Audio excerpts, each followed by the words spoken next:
So many cars, yet so few plugs. Welcome to the Urban EV Podcast, where we speak to industry leaders and EV owners with boots on the ground to read the tea leaves on the direction of the green energy revolution.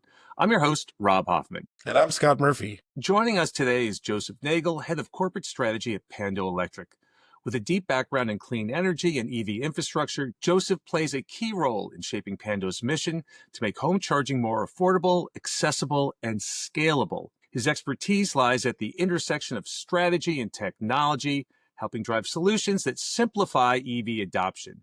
Today, we'll dive into how Pando is tackling the biggest challenges in home charging and what the future holds for electric mobility in our cities. Joseph, welcome to the show. It's great to be here, and thank you for that awesome introduction. My pleasure, but hey, your resume speaks for itself, so you earned it. Let's take a step backwards right now, and we'll put the focus on you for a moment before we discuss Pando. Talk to us about your journey from where you started to where you are today, specifically in electric infrastructure and mobility.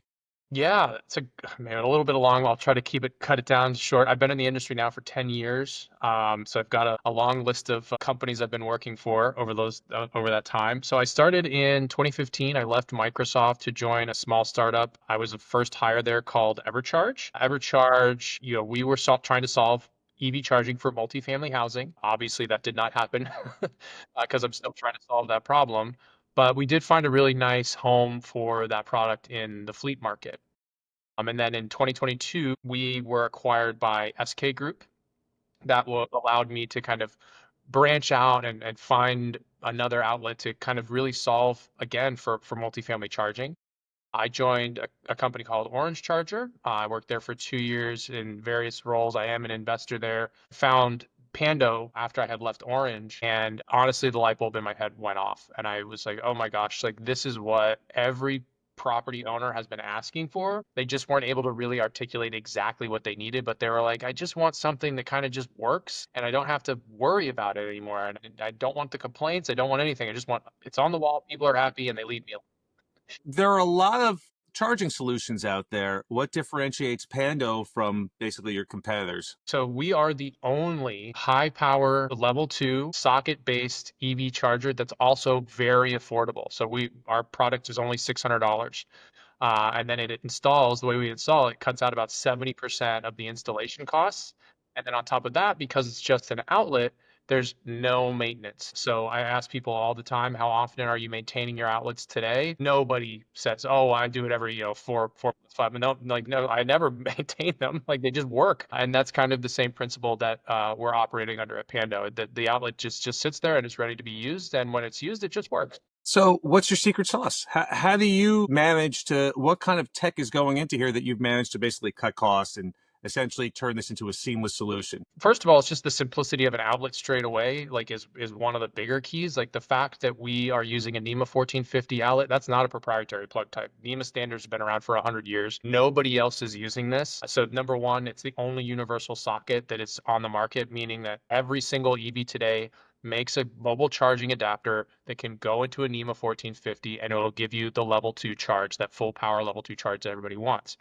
The thing that we're using that is the technology is number one, we're able to daisy chain our outlets together. So typically what happens in a multifamily installation, you have to do what's called a home run for every single charger back to the panel to connect it to the breaker. With ours, we can wire up to 10 outlets onto a single breaker and daisy chain those together. So instead of having to wire a home run back, let's say 100 feet for 10 chargers, that's a lot of copper. That's a lot of electrician time. That's a lot of wiring harnesses. So it's a lot. And if you're able to daisy chain those together, hey, you cut down a ton of costs, not only from the infrastructure point of view, but also from the electrician time point of view. And then the last bit is that to enable that, because they're all connected to a single breaker, what we're doing is we're using our adaptive load management system to actually balance out the load across all of those chargers to ensure that every single person who plugs in, regardless if it's all 10 or just one, gets a full charge by morning. I mean, do you have something proprietary that enables you to do this? Do you have like a moat compared to your competition here that you're doing something uniquely that no one else does? I mean, this makes perfect sense to me. Obviously, if you only have to do one long run instead of 10, that will save you a tremendous amount of resources. So how is it that you managed to pull this off where I assume that your competitors want to do the exact same thing? Yeah, it really does boil down to that adaptive load management system. So there are other outlet providers. I'm not going to pretend that we're the only one that exists. The thing is we're the only ones that are doing power management on those, load management on those, and that our proprietary adaptive load management system was designed specifically to do the daisy chaining and still optimize for maximum power, so that people are always, when you're leaving in the morning, you're not like, oh my God, I only got 3%, 4%, 10%, whatever it is, you don't feel that pain. You're like, I got like, I'm all the way up at 95%. I'm fine. Like, I'll go today. I'll come back. I can probably skip tomorrow as well. Like, that's the, like, we want people to stop having to think about the state of charge on the vehicle at all. Like, that became like a huge problem at my time at EverCharge, where it's just like, even with a level 2 charger, they just felt, oh my God, I need more, more, more. We kind of want to get rid of that. And so we have with our proprietary adaptive load management system. All right, let's take another sort of step back now and address kind of urban EV charging challenges as a whole. This is beyond Pando here. What, for anyone who has a multifamily unit who is looking to potentially electrify, well, there's some of the biggest hurdles that they have to overcome. Whether it's infrastructure, garage space, grid, what are the constraints that you're typically seeing when people approach you and the challenges that you have to overcome? The first one you kind of called out, which is, do you have a parking space or not? Because some people have, I mean, not some, a lot of people park on the street. And that is one that, there's some really good companies. I'll call it a few that I really like It's Electric has a really good solution. I'm a big fan. There's a company called Cool Street that's coming out. It has a similar sort of style, which I like as well. I think that those two are going to really hopefully solve the street parking situation. From like people who do have a parking space, the first thing you're going to run into is indoor or outdoor. If it's outdoor in an open parking lot, those installations end up being a lot more expensive because there's literally no power infrastructure. You have to trench all the way out to wherever you want to install the chargers. And that's very, very expensive. So that's problem number one. If you're in a garage, you suffer from a little bit of a different issue, which is connectivity. Connectivity might not work down in like a fifth level, parking garage. A lot of chargers up until Pando Electric and some other ones like Zeal that offer no connectivity solutions like we do. If you're downstairs in a 5-story garage and your phone doesn't have service, you are not going to be able to initiate a charging session because you need to be able to connect to their cloud to initiate the service, and it's not going to work. And then the last and biggest one is just literal power constraints. I think we in like the modern world take power and energy for granted. Like we just hit a button, the lights come on. If I were to explain this to somebody from the 1850s, they would think it's magic, right? And I think we still kind of treat it that way. We're just like, I'll just add more power here. That's not something you can just magically do. It's very expensive. Sometimes it's impossible, or even if it is possible, like out here in California, like PG&E has stopped doing service upgrades to buildings. They have a lot of generation issues, so they're not able to generate enough power for the what people are asking for. And so that actually creates a really interesting space for creative people to come up with innovative solutions to solve these problems. So like that's exactly what Pando Electric is doing, going after finding the ways to actually add charging without increasing the infrastructure. And there's a lot of really cool things that are coming out of this, like doing full building energy management is one of them, where you can actually like look at the building infrastructure and say like, hey, look, even though under the National Electric Code you have to like allocate for all the power all the time, the reality is not all power is on all the time. So you can use like, hey, the elevator's not being used. Let's use that for EV charging. Or hey, the HVAC systems are off. Let's use that for EV charging. So there's a lot of things that you can do in that space. Do your chargers, are they V2G enabled? Can the power flow in both directions? You'd still need an inverter to be added, but the answer is yes, they are ready for that. It's just you need another thing to put in. The reason we currently aren't really doing that is we just haven't found a lot of scenarios. It might change actually. I don't want to give too much away. That might change. You'll be on the lookout for a press release. Mhm. But right now we are ready. It's just we aren't finding the buildings that are ready. Fair enough. And by the way, just to throw this out there, I always get criticized by one listener in particular that I use a lot of acronyms without explaining what they are. V2G is vehicle to grid, so that's sending power from the car back into the grid. Because I Yeah, know he's listening. I'm gonna hear about it tomorrow if I don't correct myself there. V to X, V to H. There's a lot of them. They're all kind of the same thing. I don't think anyone's really settled on the perfect acronym for that. Can you give us some wins, some case studies here where Pando's really made an impact with your clients? Yeah, there's two really good ones that I just finished. One of them is our flagship property that really showcases what our technology can do. It's the Woodland Creek HOA out here in East Palo Alto. We worked with Peninsula Clean Energy to get access to their incentive program, which was fairly generous. It gives $2,000 per outlet, it totally uncapped. So I don't want to take all the credit here. PCE, Peninsula Clean Energy, did a really great job with that incentive program. By using that incentive program, we were actually able to go to Woodland Creek. It's a 90 unit property. We were able to put 92 chargers into that property, one for every single parking space. We were able to do that for $405 per unit. Wow. That's So, crazy. That's it. That's the all-in number. yes, 405 per yeah. space. And That's so installed. totally installed, every Wow. single one of them online and working today. With the hardware. With the Installation hardware? hardware, $400. Yes. This is what I like to hear. I've heard so many crazy stories of, tens of thousands of dollars to basically install level 2 charging in a parking lot.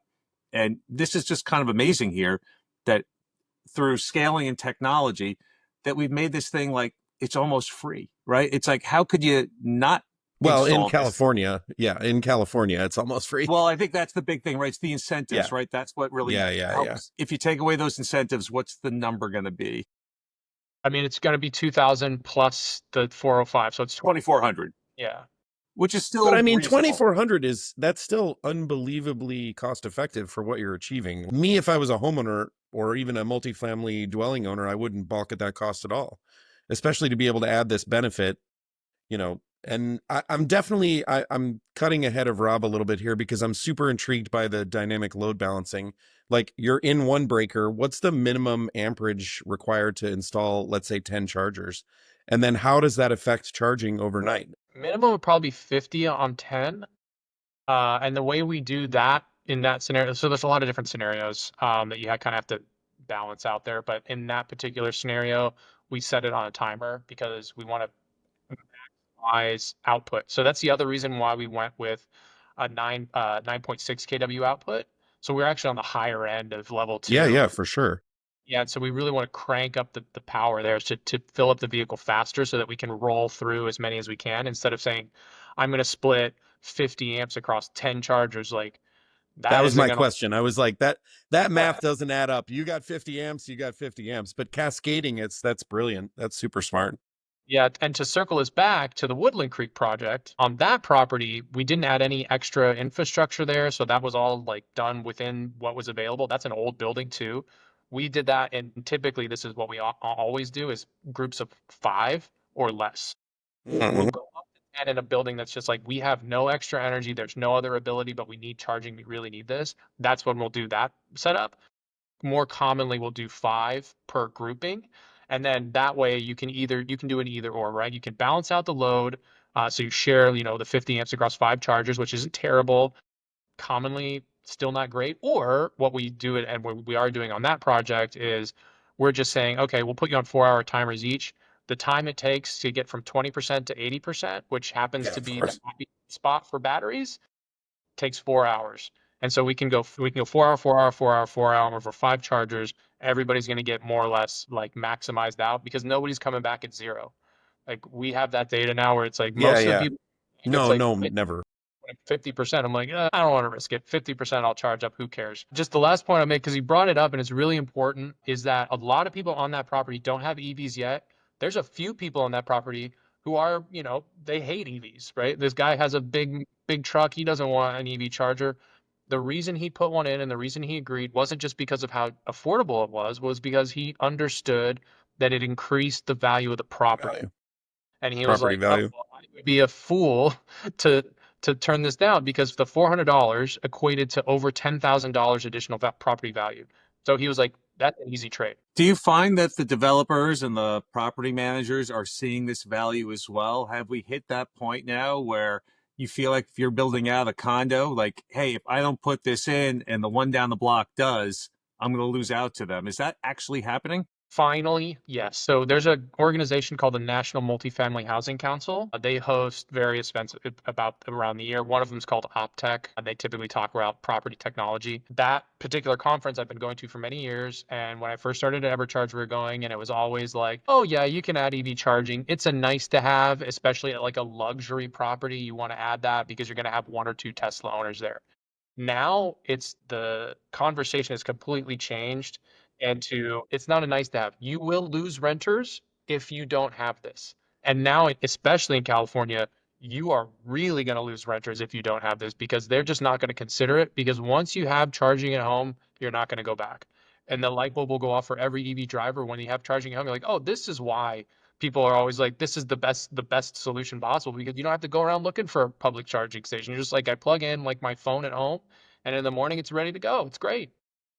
And, there's here in the Northeast, the one area where I feel, obviously New York, things are still really slow, but an area where I'm sort of surprised not to see more adoption with level two chargers is hotels. Uh, Is that just a Northeast thing here where no one's picking it up? Because I figured that essentially offering level two charging is the continental breakfast of a hotel, right? It's just like it should be automatic. And if this hotel isn't offering it, I'm going to go to the next one. But it seems like I've done quite a few road trips here in the Northeast, very, very few chargers over here. How come hotels are not getting on board? I think it is. I think it is regional because out here in California and up along the West Coast, especially along the West Coast Highway, there's quite a few hotels that have uh, chargers on site, and we're actually getting a lot of calls from them because they need to add more. They are like, oh, we put in 10 of these, and now I'm like, I probably need 20 or 30. And the reason for that is just down to volume of vehicle. So out in California, 50% of all EVs exist in California. I think we're at like a 4% market penetration rate for vehicles on the road. I think once you hit around 3-4%, then it starts to become much more obvious that how many EVs are on the road. You're like, oh, you're seeing them everywhere all of a sudden, even though it's a small number. You're like, whoa, there's a lot of EVs here. And I think as that changes, you'll see the hotels start to actually say, okay, like I need to add this amenity. But for now, because it's still growing adoption rate, in a lot of these other areas that aren't California, it's just a little bit slower. But I fully expect it to happen in the next 1 or 2 years. Yeah, this is the kind of thing here. It's almost like with the NAX adapter, and it took one big major OEM, Ford, to basically say, we're coming on board, and then everyone fell in line right afterwards. And I think it's the same thing. Once some major chain decides, hey, we're going to electrify, and I mean, once again, the economics with something like Pando, around, it almost just seems like it's a no-brainer. Is there a minimum amount of chargers that you need to install, in a lot? What is it, can you do one? Or does it have to be a minimum of five? Yeah, I mean, that was going to be my question. When I first saw this, I thought, oh, this is just another dryer plug that got put on the wall on the outside of your house. But obviously, it's way smarter than that, and that's really cool to see. But that was something that just popped into my head, like, hey, obviously, you guys are so far along in your technology development, but yeah, what would be the point of having just one? There really isn't a point to having one. Like we go if we do one, it's usually like at an HOA and somebody just wants to have one, and Mm. then we have that conversation with everybody and say like, hey, look, like it's actually pretty affordable. You might want to consider doing this, and then you can just break down the math for people. Like, hey, like if even on the high end, there's no incentive, $2,500 for $10,000 property value increase, it's a no-brainer. And also, hey, unlocks the fact that you can go buy an EV now and not have to worry about where you're going to charge it. For apartments, it's an even easier case because of the nature of our product, because it's so affordable, I can show you with a 10% 10 cents kilowatt hour markup, I can generate like hundreds of thousands of dollars a year for your portfolios. If you just added like say between 4 and 10 per property, it's a lot of money that you can actually generate out of these things. And the EV drivers aren't really going to notice a huge difference because when they go out to a public charger, they're paying more. So Yeah, loads more. you're providing them a service that's not only like more convenient, it's also more affordable. So on that level, you're like, hey, look, right now the market can bear it. You might as well install these, charge a little bit extra, still be lower than all the public chargers, but then now you're also more convenient, so they're going to use them all the time. Yeah, I mean, this just seems like such a no-brainer. Sometimes you have to wonder, all right, I don't think I quite see it, but maybe there's something there. I mean, I just don't see how this could not work. It's such a, I mean, you're in the right place, right time. You've got an innovative solution over here. I'm super excited to see where you guys are going. So, and on that note, what's next for Pando? Like, have any upcoming projects, innovations, market expansions? What's the outlook for the next few years? I mean, next year is definitely aggressive expansion. We're looking to do a lot more 100% properties like Woodland Creek, especially in the Bay Area because there are so many EVs out here. So that's like probably the one that's closest over the horizon. We just signed a really exciting partnership agreement with Community Boss. They manage about 500,000 parking stalls throughout the United States. We have integrated some of their technology into ours. So we now have tap and charge technology. Basically, when you go to a property that uses Community Boss, you get a single like key fob to unlock everything. That also will now unlock your vehicle charger. You do not need any connectivity down in the garage on the, fifth floor basement. Doesn't matter. Just tap it. You can start charging. The entire system is localized as well. So that entire load management system doesn't need access to the cloud. All the chargers are communicating. I can't tell you how they're doing this because it's still proprietary and we need the patent to be approved before I talk about it. But they don't need any connectivity in any scenario for that system to work. So even if, say, the internet goes out, these chargers will just continue to operate as normal. Once the internet comes back, we can shoot out the little bit of data that we need on our end to bill drivers and reimburse the property. But it's like we probably need a total of like 4 or 5 minutes of total uptime in a month to do that. So they could be down the whole month and it wouldn't really matter. That's really terrific. And once again, I'm really, really bullish on your solution here. Do you have any final thoughts on the future of EV home charging and urban infrastructure?